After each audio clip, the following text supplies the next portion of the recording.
Pinakawalan na kaninang tanghali ang hepe ng Marawi City Police na si Superintendent Christopher Panapan.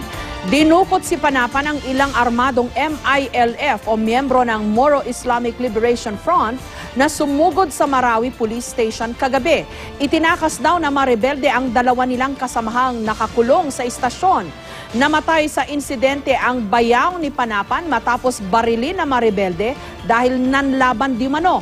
Tiniyak naman ang palasyo na under control na raw ang sitwasyon. Makatitiyak po kayo na ginagawa ng AFP at maging ng PNP on the aspect of peace and order enforcement.